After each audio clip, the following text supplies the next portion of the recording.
Good evening to all our listeners and viewers. This is the Cricket Show at www.blogtalkradio.com/the Cricket Show. We are here tonight to have a short discussion on the current state of the 2023 World Cup being played in India. We are at the stage where we're looking to eliminate some teams and elevate others. And tonight with me is Coach Jatin Patel. Good evening to you, Coach. Good evening, everyone. Right. Coach, this is really getting exciting, or at least more exciting today, because we have had quite a few incidents which open eyes. I mean, we've seen where Netherlands and certainly Bangladesh, Afghanistan, Netherlands and Afghanistan has given us quite something to think about, something to chew on. At the other end, we've seen where teams like England, surprise, surprise, last year's, England is definitely holding up the table, which is a very, very large surprise. They've won 1 out of 6 games. And again, another surprise we have is Pakistan, and their performance leaves a lot to be desired. And I think currently it's looking like it's shaping up to be very, very interesting. Now, from my perspective, we have India on the top of the table, which means the top 4. And India is certainly, regardless of what happened at this point, even if India was to lose their next 3 matches, they would still be in the final playoffs. And India is unlikely to lose 3 matches, because those 3 matches they'll play Sri Lanka, they'll play South Africa, and they'll play the Netherlands. While they may lose to Sri Lanka and South Africa, I have a feeling that Netherlands may not be any match for them. So India is definitely in. Then we have 2, 3, and 4 spots.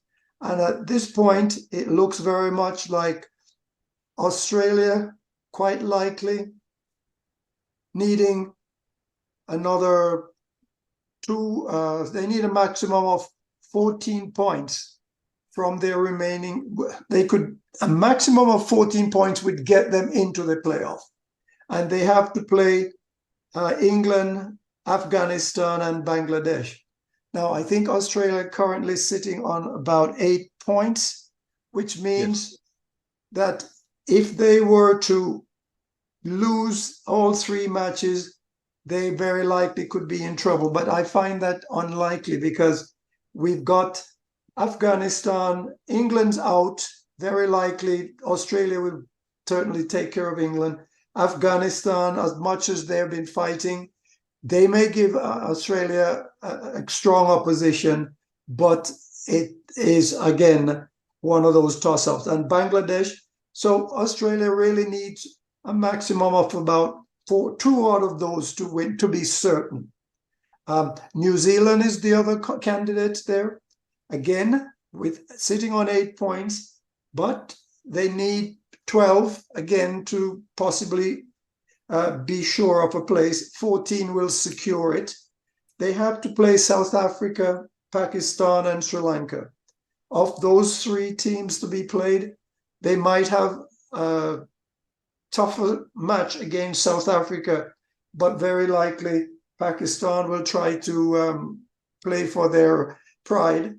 And so I could see them coming out fighting. Sri Lanka, deflated now, may not be so hot.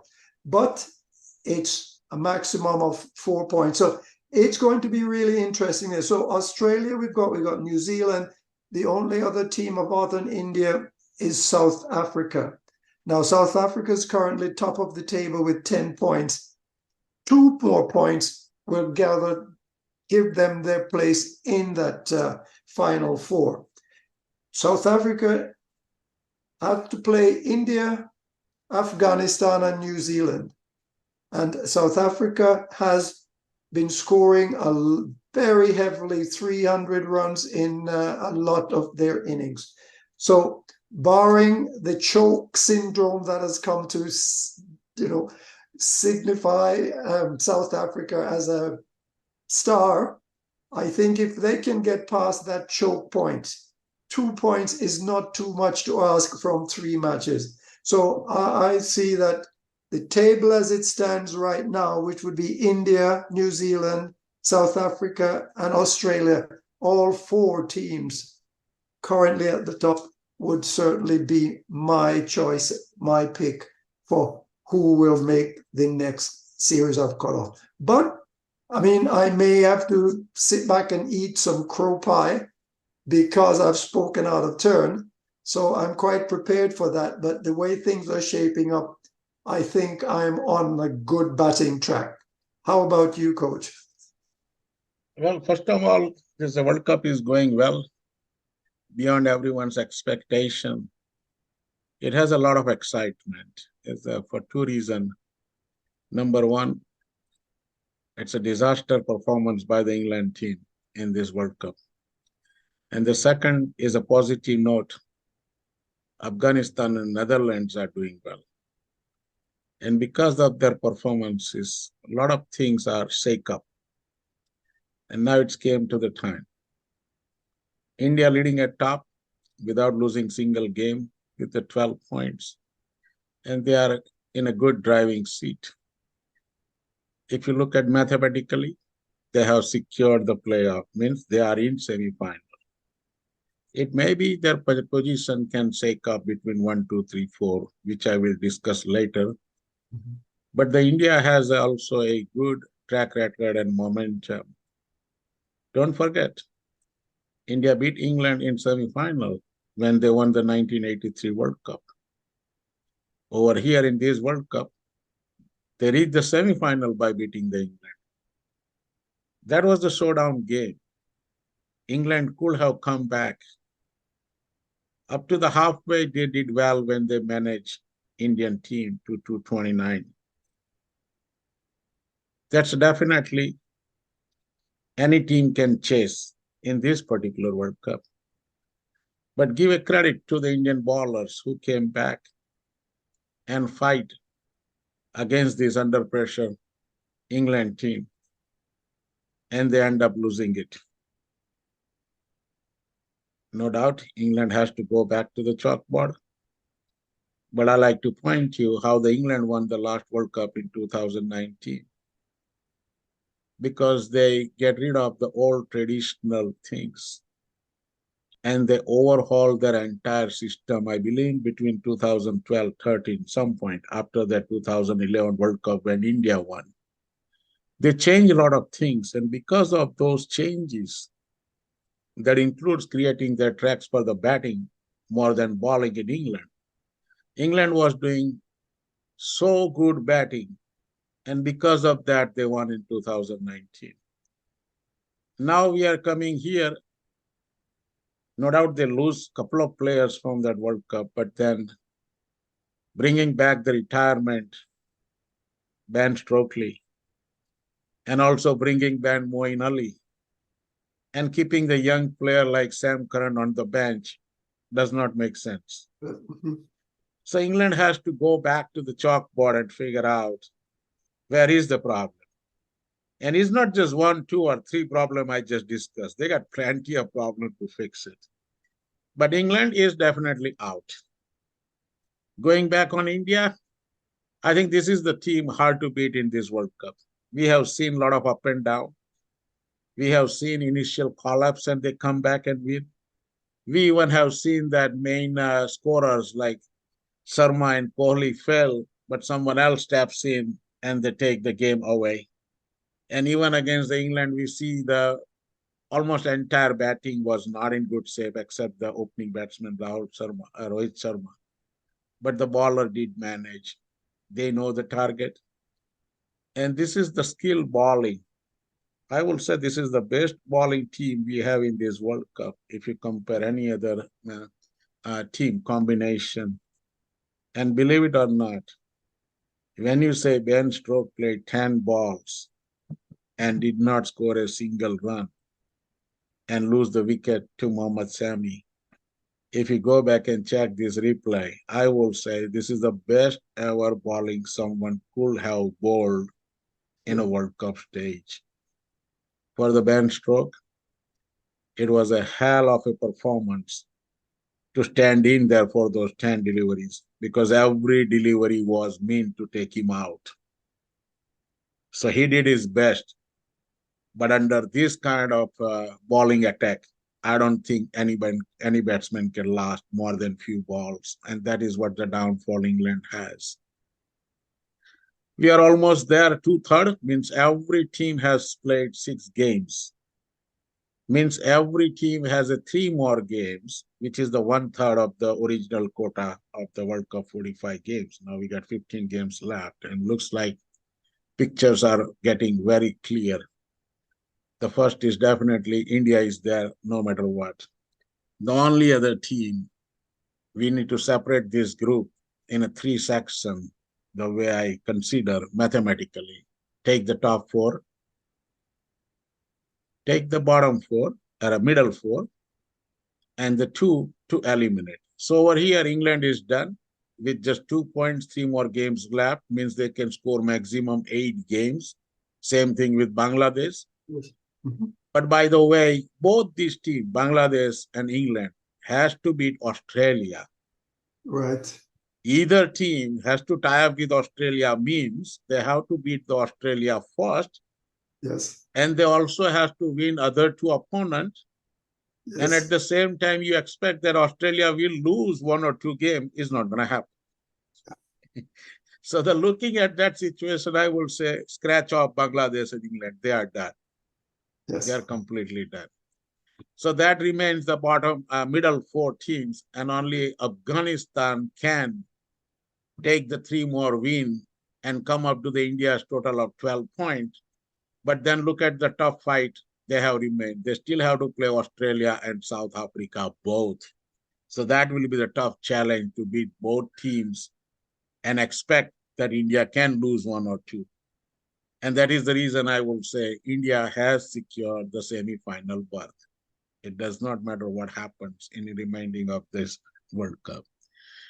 Also, when we say top 4, the chances are top 3 teams has to suffer their rankings, the position.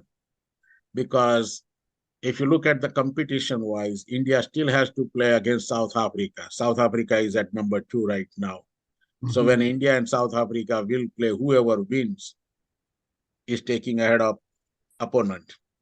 At the same time, New Zealand is at number 3, but the New Zealand also has to play against the South Africa. So in reality, India has to play South Africa, New Zealand has to play South Africa, but South Africa has to play New Zealand and India both. By the way, South Africa can be in a real toughest schedule for remaining game because their third opponent after India, they're playing New Zealand next. After that, they have India, and believe it or not, they might end up in a real pressure when they face Afghanistan, because this is the team right now on the radar for every team, and they are picking up the momentum. The good thing on the Afghanistan is they finally figure out how to chase. Until then, or until here, this point, we used to see the Afghanistan wins the toss and bat first and think that now they learn the trade.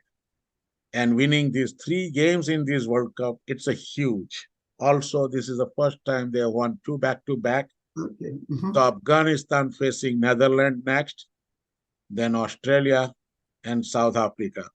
Watch out, Afghanistan, for sure.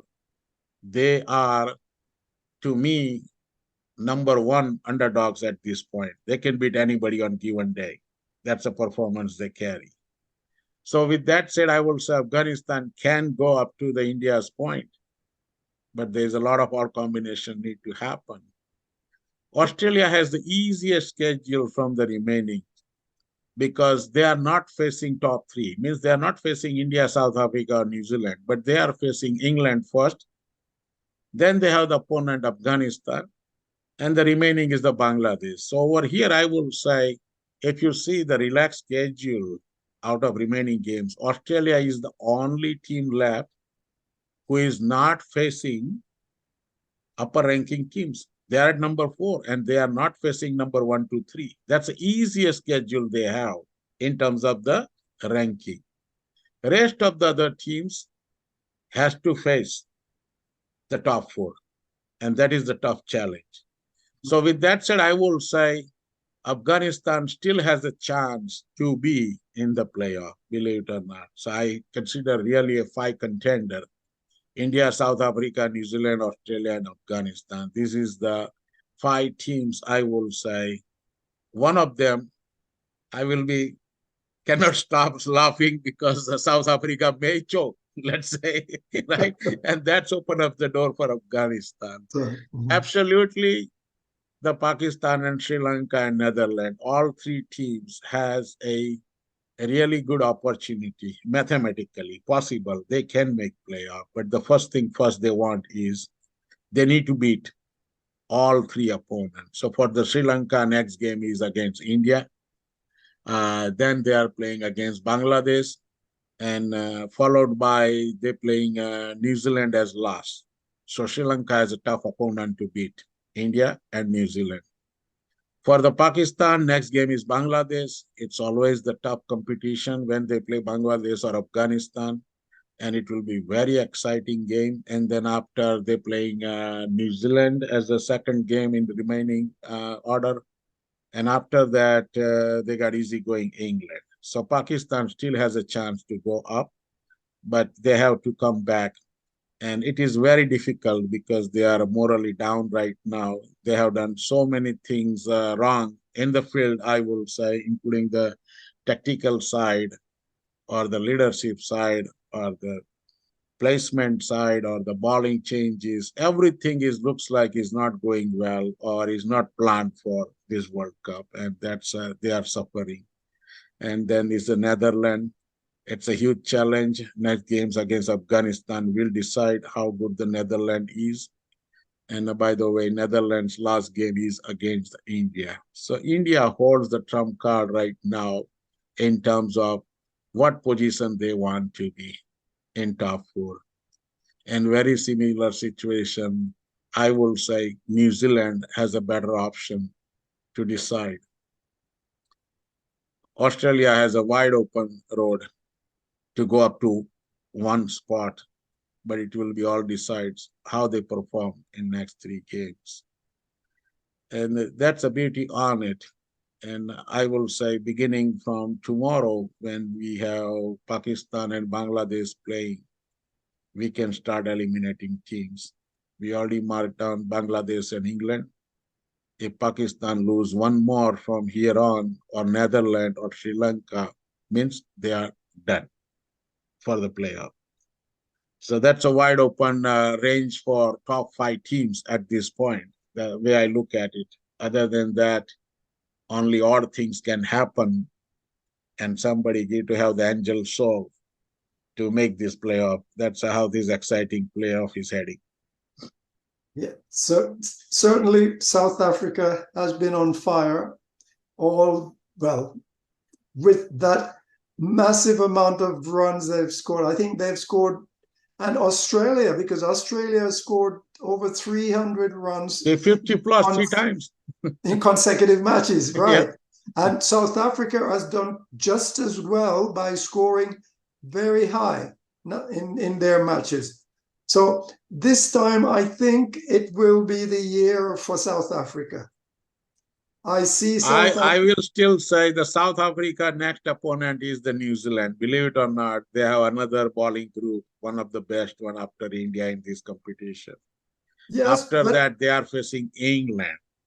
And then you are facing Afghanistan. So South Africa has a tradition in last 30 years to take the last exit before the World Showcase. So I don't know how soon they'll take exit, but definitely they'll be in a semi-final. Yes, they'll be in the semi-final. So we will see. Things have certainly, it has been a really wonderful World Cup series this year. And we're obviously going to be looking forward to the 2025, is it? When the next one takes place? It's 2027. 2027. This is Yeah. the one in South Africa. Right. The next one is the Champions Trophy. That's a different tournament. Yes. And in this one, I'm still a bit, if you look at the record of last 4 or 5 World Cups, where you have at least seen 2 South Asian teams in a semi-final. So I'm still a bit here. Afghanistan, Sri Lanka, or Pakistan, one of them is coming in semi-final. I don't know who will exit in top 4, but watch out for these 3 teams. They all have a good position. And to be honest, right now, Sri Lanka, I'm not expecting to do well because I think they changed 3 or 4 players so far because of the injuries. Yes. And Sri Lanka is at the moment, looks like they have 18-player roster in this World Cup so far. Yes. So injured players went out. They got the 3 players coming in. So they have used the highest number of players in that roster. So that chemistry is not going to work as a championship contender. So that part is out. So I will say watch out Afghanistan as a number 1 and watch out Pakistan. Pakistan fate will be decided probably within next 24 hours when they face Bangladesh, how they are regroup themselves, Yes. how they comes back to fight and what margin they are beating the Bangladesh. It's so very important because that will bring some kind of inspiration to the team to go against the tough opponent, New Zealand next. And after that, they have England. So I will say Pakistan, if they regroup and do well, they definitely have a chance to go in semi-final. Well, that's a very long shot there because, the maximum points they can acquire is 10. And, quite frankly, with their minus 0.45 net run rate, I don't know that they will beat out. You are very optimistic. The thing is the way I believe, the other way. Numbers don't lie. They have done so many times in last 30 years. People don't even expect their performance. They do start slow. They lose some important games, and all of a sudden, from nowhere, they come back and makes the playoffs. So you never know. That's their tradition. Looks like they only want to work at the last hour rather than work for the whole day. And this is the last hour now. They knows their situation. If they don't do it next 3 games, they are heading home empty back home. Yes. Well, the highlight, I guess, of the team of the tournament, most likely in my book, won't be the team that actually wins the tournament, but the team that surprised the tournament. And that has to be the Dutch team, the Netherlands. Even though Afghanistan has done well, I feel that they've been there before and they have the experience and the matches they played against the established squads. Whereas the Netherlands are the new boys in the pack. And I think that we have to give them kudos for the way they've gone about playing their matches. And to be frank, it may not be over for them yet. They probably won't make the semis, but they'll certainly have maybe a sting left in their tail to show, because now they've got the wind beneath their sails, and they certainly wants to show again somebody else that we are now in the big leagues. So well done to Netherlands. Yeah, they are the one team you want to watch out for because it's their journey started from that World Cup qualifier in Zimbabwe. Remember that game when they win against the West Indies? That was the huge one. And that is what it set for their confidence at high level. Now they believe if they can beat West Indies, they can beat many other teams. And that is how they won against the 2 opponents in this World Cup. To be frankly, on coaching side, I will say these are the 2 different teams. If you look at the Netherlands, I still believe their main strength right now is the bowling department and fielding side. And that is how they are bouncing back. Their bowlers are really good at a time under the pressure, and that is what they are taking advantage. The one most important factor I will say notice is Afghanistan. Mhm. The reason for that, we all know that what the country situation is, and there Yes. is not much going on in terms of the practice or getting the what do you call the national level tournaments or any sort of competition where they can develop and keep their players at the high performance level. Mhm. But the one thing they have done is develop a strategy of dealing with these one-dayers. And if you look at today, at one point I did see a white chalkboard by next to the dugout. Uh-huh. And that chalkboard has listed the numbers. They bowled the opponent for 242, Sri Lanka. That is fine. Yes. But as soon as the batters are walking out, they are looking at this chalkboard. No doubt only 4 batsmen came out, but other Yes. people who are in dugout, they are watching this board. And Yes. let me tell you, this is the beautiful thing to see in a coaching world at professional level. What it says, 0 to 10 overs, power play. We want to score 50 without losing wicket. Right. They achieved it.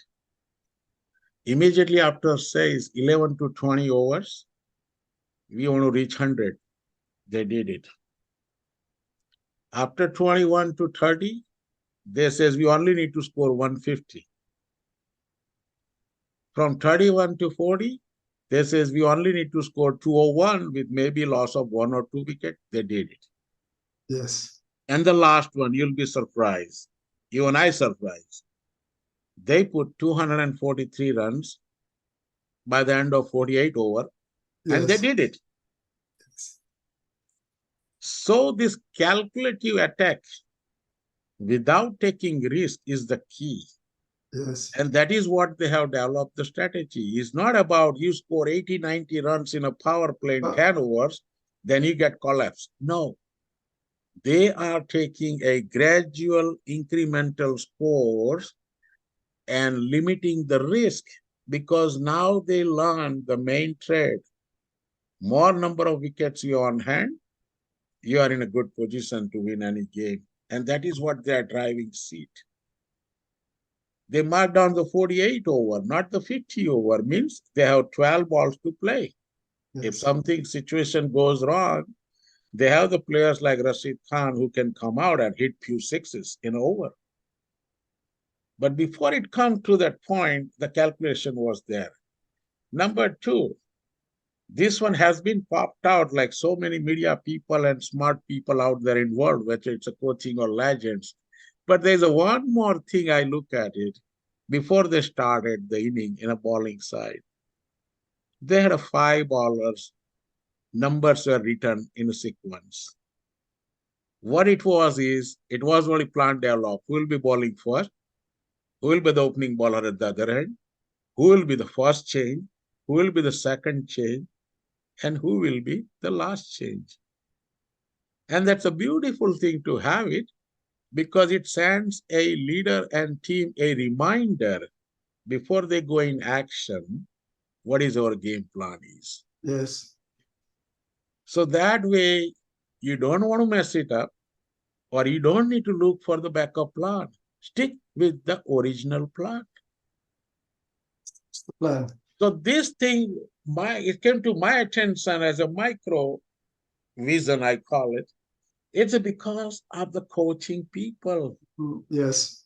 They decided how we can set this mindset for these players. They are the potential players. They are Gurbaz is like around 21, young player.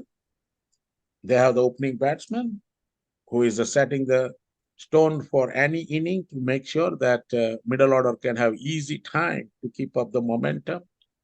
And because of that, I would say they are getting too strong in terms of the game plan. And that is a serious concern at this level of tournament. Yes, that's very noticeable how businesslike they were in their approach. and to have lost only, what, 3 wickets in getting that is a very, very, you know.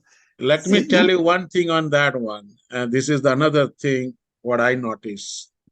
That is where their strength is. Look at the most of the teams in this tournament. You will see they are going for the run with the aerial shots.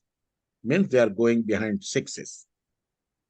And because of that, many teams has lost so many wickets caught in deep.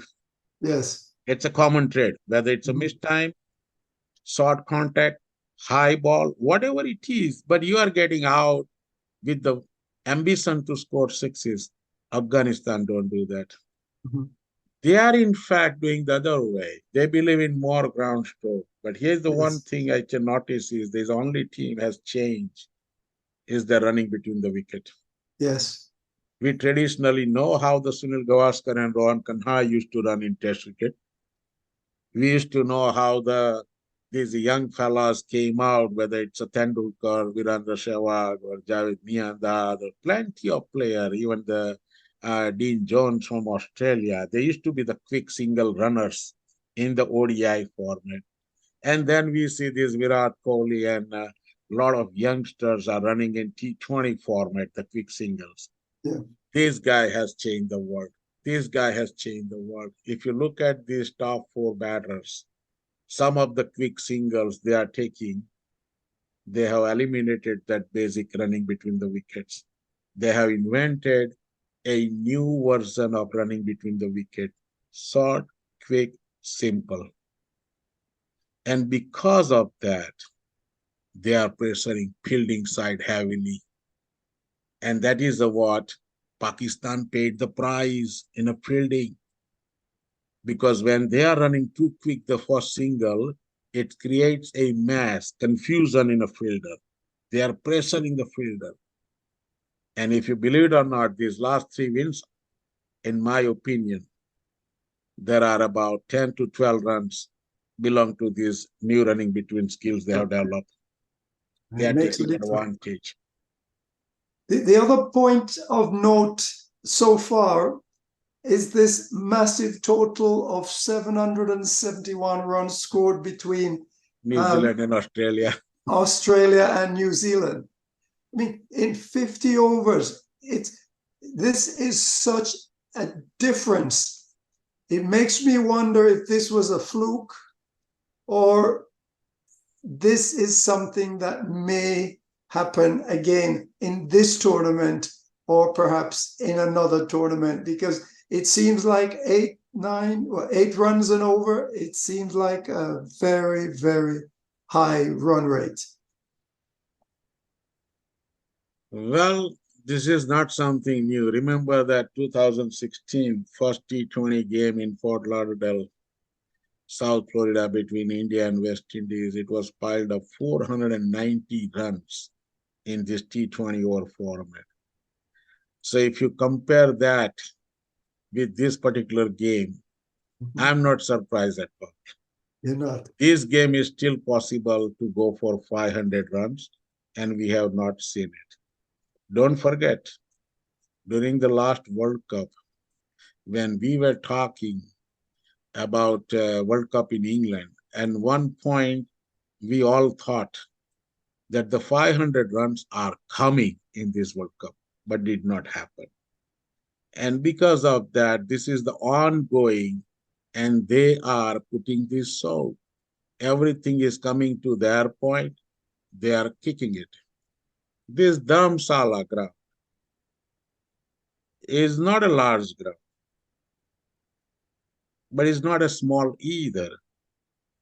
But the weather made a huge impact. And this is the ground you can expect some swim, not the swing. Unfortunately, on this particular day, this track did not offer swing bowling to either side. So everything is coming to the batter is like a flat pitch. And then everything had a swing on it. Don't forget, look at how many fielding errors they had in this particular game.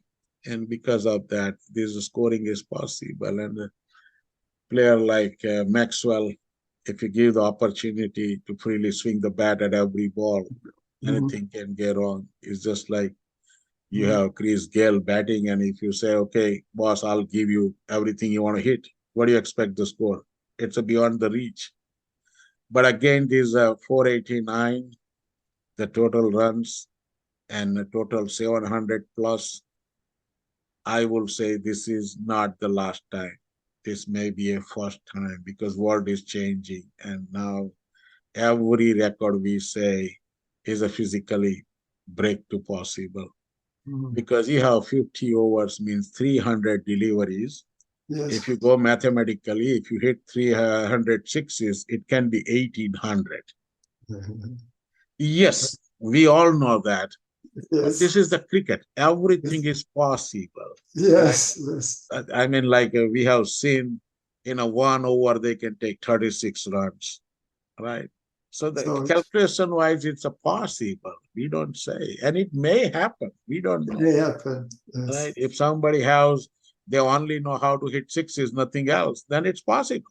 Very possible. Yes. Right? Yes. So it's like a very exciting to see, but yes, definitely Australia did come back from those couple of losses and they are doing really well. They grouped together and they are bouncing back to performance. And to me, I will say I can give you, it looks like India, Australia in final.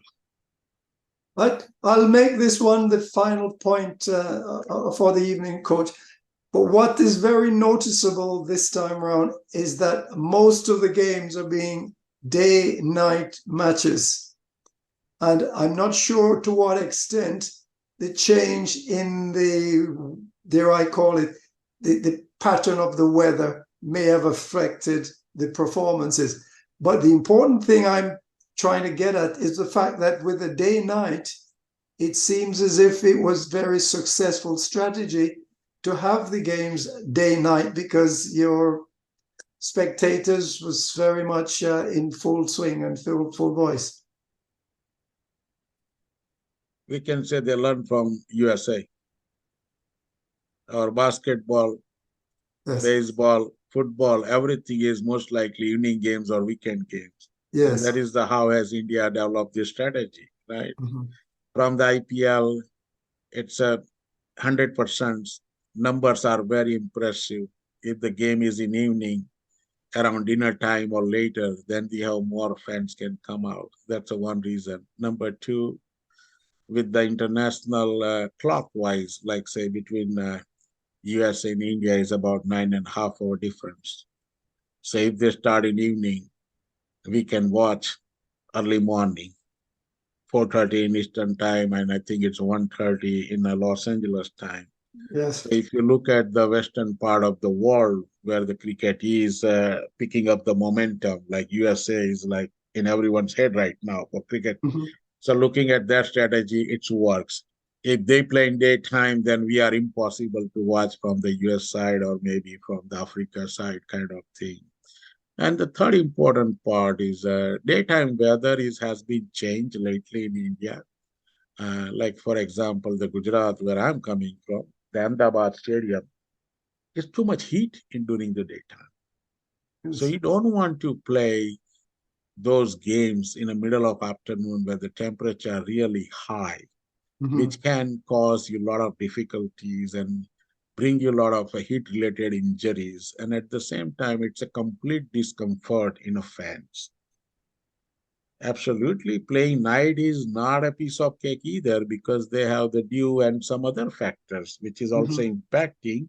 But looks like it's a more comfortable for each and everyone involved, directly or indirectly with this game, is evening and night time. And that is the reason they are targeting this game at night so it can wrap up before midnight. And that's a beautiful thing. A lot of people love to have that because if you put in daytime, then people have to take time off from the work, school, or college. And it's not a convenient way to host this level of game. And because of that, most of the games in this World Cup are at night. Yes. And it will happen just like our Major League Cricket. It was also evening, right? It's scheduled because they tried some games in afternoon, but look at the crowd. Tents are empty. Even the Yes. last West Indies India series in Florida, same Mhm. story. Even it was a weekend, but the game starts at 10 o'clock. So you have Yes. to deal with that heat around noon to 2 o'clock. And guess what? The open stands with the direct exposure to sun were empty. Mhm. So it makes more sense to take this cooler uh, time of the day, which is evening and early night. And it's good for Mhm. everybody. All right. Well, Coach, it's been a gas, as we say, discussing this series up to this point. We look forward to getting back with it again, possibly tomorrow or later. We'll certainly get back because we've got a lot of games yet to be played. So from the cricket show at www.blogtalkradio.com/the cricket show, we invite you to join us on our website, cricketshow.org. And also, we are discussing cricket and the cricket show on Sundays from 6 till 9 Eastern time zone. And you're invited to call us at 1-515-605-9850. 1-515-605-9850. And from me, it's good night. And from the coach, Good night, all.